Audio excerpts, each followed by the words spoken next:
Welcome to Canadian Beer Journal. My name is Kevin. So as promised, we got something a little bit different for you. We've been focusing on the one style, to figure we'd break it up a bit and try this. This is the Matador version 2 El Toro Bravo, which I think roughly translates into like the second bull. This is the second version of a cedar age project done by Flying Monkeys. The first one was an 8th anniversary Imperial IPA. It was about 10%, I think, aged on cedar. That one was interesting. It was a bit harsh on the tongue, to be honest, with the heavy hopping combined with the cedar aging. Some breweries have managed to do it. I know Cigar City has their Humidor series. That one just came off a little bit harsh. Still a good beer. I don't think you'll be able to get it anymore, but I enjoyed it when it came out. So this is the second version, and they haven't simply repeated it. It has the cedar aging in common, but this is an Imperial Dark Rye Ale, and 10.1%. Most of the Flying Monkeys big beers seems to come in almost exactly 10%. 33 IBUs. Comes in this nice little sort of single malt Scotch presentation here. So get it open just so you can see the bottle. Now while we're talking about or getting this open, there we go, wasn't too bad. You can see it's got this painted bull theme on it. 33 IBUs. So this beer has a bit of an interesting backstory from a retail perspective, in the sense that it did not go into the LCBO. In fact, it was only distributed through the beer store, which normally doesn't carry sort of specialty stuff like this. And that was sort of reflected in the statement that Flying Monkeys released. I'll read to you a part of it, just because I thought it was an interesting way to release a beer into a retailer. So this was from Peter Chiodo, who was the founder of Flying Monkeys. And he said, the Flying Monkeys are making a conscious investment in the beer store, releasing a real specialty beer to embrace the cartel's claim that they support Ontario craft beer.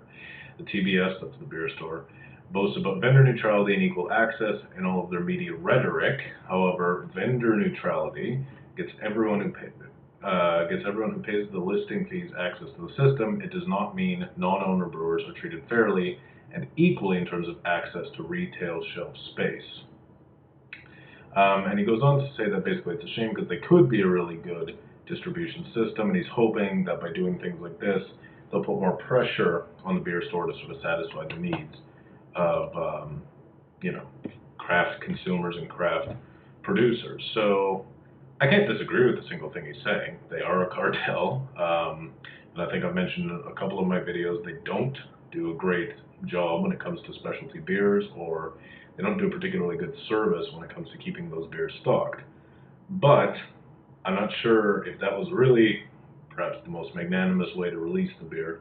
And it was somewhat telling when I went into one of the few beer stores that's carrying this, because not every beer store that's got this.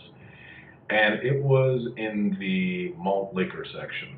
Actually, it was with all the 40s and the weird sangria malt-based mix that you can get, and the Mojo shot cooler, those horrific things that kind of taste like spoiled Kool-Aid mixed with vodka. Anyhow, that's where it was, and I'm not sure if it's just because of the strength, that's where the beer store slots these products, but they did have a single shelf in that particular beer store, which impressed me, actually, but it wasn't there. It was with all the malt stuff, so kind of hidden away. I'm not sure if it's in response to that or if it's just the way they stock it. And a lot of people have come out against the LCBO saying that was stupid, because what happened was the LCBO refused a listing for this beer. They said they already had too many specialty beers on the shelves. They didn't want to add another one. A lot of people are saying that was a kind of a harsh move on their part, because they should be supporting specialty beers, they should be supporting specialty products, etc., etc., etc. To an extent, I kind of know where they're coming from in this particular case. Now, I love Flying Monkeys Brewing. I love a lot of the beers they do. Their Netherworld is one of the best widely available American black ales that you can get. Their Smash Bomb Atomic IPA is a great beer, and I've liked some of their really specialty stuff, like their Toro stout that they did a while back was absolutely amazing. But they don't tend to fly off the shelves, at least the specialty ones that they do, for various reasons. I know that the Matador, the original one, stayed there for a while, and I think that's because a couple of people rushed up and got it because it's a new Imperial IPA, and a lot of people just wanted it. But they experienced that harshness, and it didn't exactly win any awards in terms of, like, didn't really climb great beer or beer advocate too high. And that's been the problem, is that a lot of their specialty beers, because they're highly experimental, either go a little bit too far or have some sort of flaw in them that, when combined with their incredibly high price, makes people not really want to buy them. I remember when I got the Chocolate Manifesto, I swear that thing had been on the shelf for probably 8 months by the time I got it.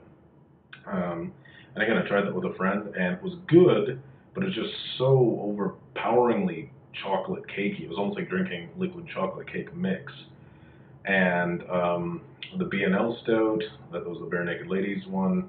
Well, I was just turned off because the Bare Naked Ladies were endorsing it. But besides from that, it was just extremely expensive for what was essentially, you could go get an equivalent stout from another brewery for a couple bucks less. I'm not sure if that was the influence of having the licensed name from the band, or City and Color. That was an 11.5% maple wheat product. It was just really, really sweet and mapley, which you might expect from a product that big and that full of maple. But so what I'm getting at is, to an extent, I can see why the LCBO didn't want to list the beer, because the Flying Monkeys, their basic line is great, and you'll always see it selling in an LCBO, but their specialty beers don't always sell. It can be kind of hit or miss. So, but interesting addendum to this story, I was in the LCBO today, and I actually picked up this. This is the new Flying Monkeys Shoulders of Giants Imperial IPA. This one isn't aged or anything particularly special. It does use an interesting cocktail of hops, as they call it, with Amarillo, Galaxy, and Falconer's Flight. So you got some sort of new school high alpha acid hops like Falconer's Flight there, and some of the older ones like Amarillo. 10%, 86 IBUs, which is, I think that'll still be pretty assertive, but perhaps a little bit less extremely hoppy than some of the other hop bombs that we've seen out there, like, say, Great Lakes Robo Hop was 8.5% and 100 IBUs. Interesting thing on this is it's fractionally aged, so 20% of it's unfiltered, 80% of it's filtered. Now the thing is, if you have a huge beer like that, it's not always a great idea to leave them totally unfiltered. And while I was there, I actually got this really strange looking bomber. This is from Phillips Brewery, who does Hop Circle IPA that's available year round in the LCBO now. They're out of BC. This is their Amnesiac Double IPA. That's the elephant on it. Oh, there he is. Because I guess elephants never forget, or something along that lines. So yeah.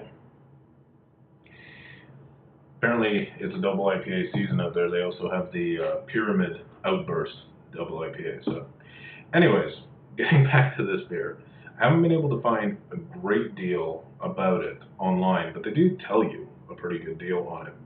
So I can tell you it was hopped with Hallertauer hops, which is a sort of unusual hop to use as a single hop, or at least to name one. It's a great hop variety, and it has a lot of heritage to it, but it's sort of one of those hops that's almost used as a sort of quiet background hop. People don't tend to really advertise their use of it. It tends to get not outclassed, but sort of out, I guess, fancied by Saaz hops. People will show off if they're using those. But Hallertauer tends to sort of have to, unfortunately, remain nameless in a lot of instances. So it's interesting that they're putting it on there. In terms of the stats, 33 IBUs to 10.1%. To me, it's almost looking like it's been built as a barley wine, or I guess in this case a rye wine. I don't know if that's a thing. Maybe they're trying to make it a thing. I'm excited to try. But on that flimsy excuse and nothing else, I decided to crack at this very fancy Bellwoods glass that I got actually during the Motley Crue 2014 release. They had a half off all their glassware, so got one of these.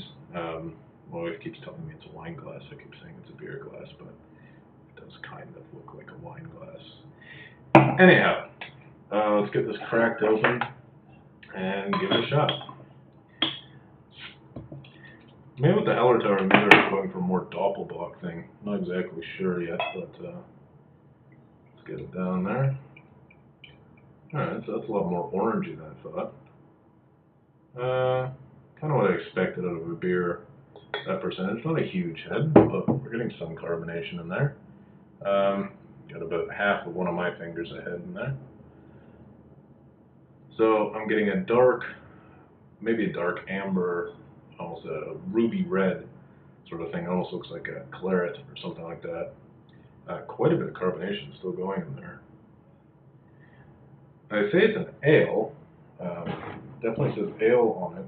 But I'm wondering, just again with the hop that they've gone with, whether or not it's been cold fermented.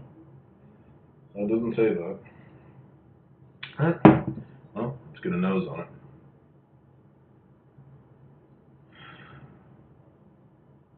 You can smell the cedar pretty clearly.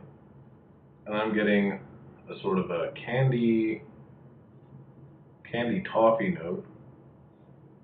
Almost like one of those crystal candies you get, like sometimes if you go to like one of those hiking places or something, they always have those crystal candies. That's kind of what it smells like. Some citrus, actually. More than I was expecting. It just smells really pleasant, so let's give it a taste. Cheers.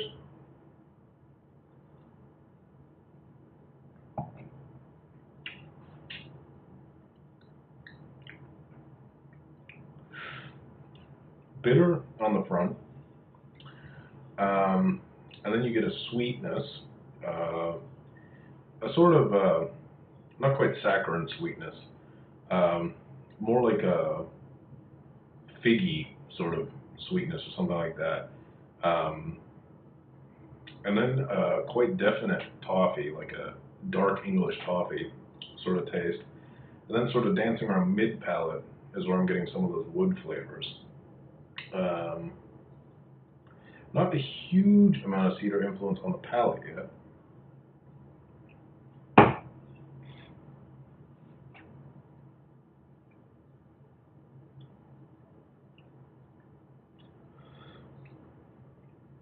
Mouthfeel is surprisingly light. Again, more lager-like to me, but again, I'll trust them if they're saying it's an ale. Really, really nice so far. Really balanced. That sweetness is far more in check than I thought it was going to be. That's probably the influence of the rye too. That kind of cracked pepper, a little bit of an almost citrusiness that you're getting from it. So I think the addition of rye has really kept what normally gets me with barley wines and Doppelbocks, that really big sweet hit. So far that's very much in check. Not getting a lot of booze at all. Then this is fairly cold. Getting a bit more of a toffee, maybe a bit of a biscuit note. Well, I'm going to let this warm up definitely, and give you a more comprehensive verdict when I come back. Alright, I'll see you in a little bit. Welcome back. So this beer is a great lesson in sort of waiting until a beer warms to come up with a final verdict. It sounded a bit more ominous than I wanted it to. I'm still actually quite enjoying it, but it is very, very different from when it was cold. So, one thing I forgot to do is mention that Flying Monkeys always puts a message on the back of their cap. I'm not sure if you can read that one. They say is, everything is coming your way, you might be in the wrong lane. Usually one-liners like that going in there. So, as it warmed up, certain notes got really, really vivid, other ones came out and some sort of dropped back. So my final sort of take on it now that it's warm is, in terms of, well, first off, it settled down quite a bit. So you're still getting a little bit of carbonation, but not a huge amount. Definitely looking a bit more like an ale now than a lager, like when I first poured it. When I first poured it, I would have totally believed you if you told me this was a Doppelbock, just from the way it was looking and the way it was kind of smelling at that point. But now that it's warm, I'm getting notes of cherry wine at the beginning. I'm not sure if any of you guys have had that. Much more an Eastern European thing. You can get one on the LCBO. It comes in this sort of weird square bottle with a big bulbous, looks like mahogany or rosewood cork in it. Quite sweet stuff, so I would split it among some friends if you're not used to it. The cedar became really, really prominent. At first, it was sort of like being on the inside of a sauna kind of cedar, but now it's almost like a leafy sort of cedar. Like if you ever pull down a cedar branch or throw it into a fire, that kind of almost resinously cedarish note. I did get a citrus note midway through, and it's still kind of there to some extent, specifically blood orange. And that, I think, is the rye, sort of just the rye at this level. You're getting a bit of that. I haven't really detected. I was kind of thinking with the beer being this big and being a rye bill that it might start to detect rye whiskey-esque notes, but I haven't really gotten that. I know rye whiskey to me always has an almost sort of permanent marker sort of smell to it, and I'm not really getting that here, which makes sense. I mean, big beer is malted barley, but very few of them smell like Scotch, so I don't know why I actually thought that was going to smell that way, but it doesn't. The toffee notes, really, I don't smell them anymore. When I first cracked the beer open, there was a fairly distinct, like I said, sort of dark toffee note. That's not really there anymore. So, interesting to see it change and kind of fluctuate as it goes. Now, on the tongue, that suspicion that it was based on a barley wine seems a bit more confirmed now. Definitely getting more toffee on the tongue, less of the figs or sort of dark fruit sort of stuff going on there. The bitterness has dropped down quite a bit. When I first sipped it, it was almost punchy, hoppy, sort of bitter. That's dropped down a bit. It's still there, but it's much more in the finish. And what started to take over is a bit of that medicinal, sort of sweet medicinal note that I get in some barley wines. Perhaps it's uncharitable, but I describe it a bit like Buckley's.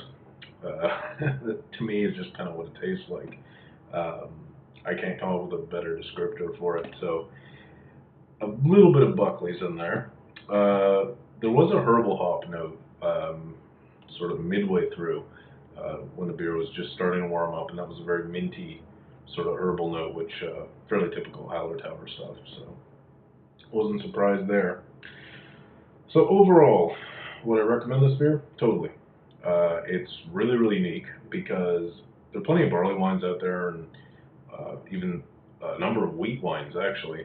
But I have yet to see another brewery, and correct me if I'm wrong, there might be a ton of them out there. I mean, I just haven't seen them, but I've not seen rye wines. I've seen big rye IPAs and that sort of thing, like a Hop Rod Rye from Bear Republic, or some other sort of imperial IPA styles with rye in them. But I've not seen a brewery tackle something like an old ale or a barley wine, or dare I even say it, a Belgian quad with rye in it.